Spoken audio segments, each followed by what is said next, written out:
Silencing his protests with a formidable glare, Jax rushed into her bedroom and buttoned herself into a simple dress before hurrying back to an awaiting Vianti. "We must be quick about this. I don't want anyone catching sight of me and asking questions we don't have the answer to." With a slight nod, Master Vianti led the way to the infirmary. Although, instead of entering the hospital wing on the main floor of the castle, they descended deeper into the recesses of the palace, near the catacombs. When Jax realized they were approaching the burial preparations room, a chill jolted down her spine. She had never been here, mostly because she had been too young when her grandfather passed away, and up until 7 days ago a member of the royal family had not needed burying. Even though it had been offered by Master Vianti earlier in the week, Jax had not had the heart to visit the bodies of her parents. The pair entered the preparation room in deafening silence, each too absorbed in their thoughts to converse with one another.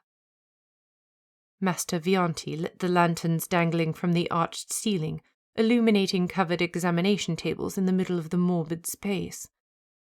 Jax's stomach seized as she took in the haunting shape of a lifeless body beneath one of the filmy sheets.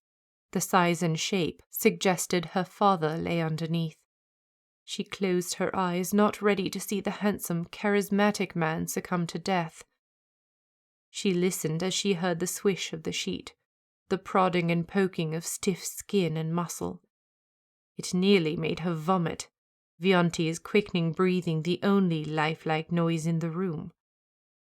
A small pop resonated in her hot ears, followed by a gasp.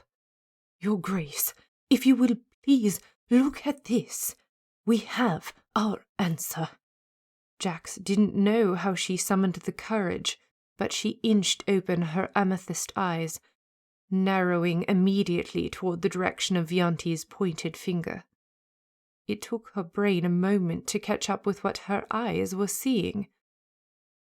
Her father's lightly lined face, the paleness of death fighting against his tanned cheeks and winning, his eyes closed as if he were sleeping.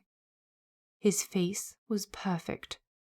She'd had nightmares of his mangled body, bruised and bloodied from the crash, waiting underneath the cart to die. But his face was unmarred.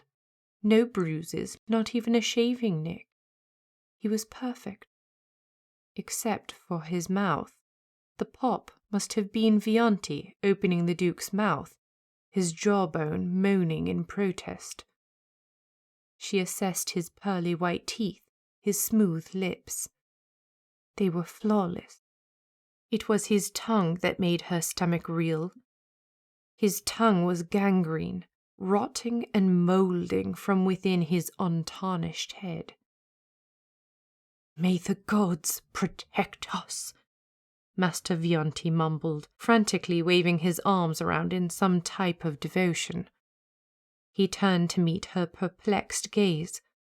"Your Grace, the Duke was poisoned."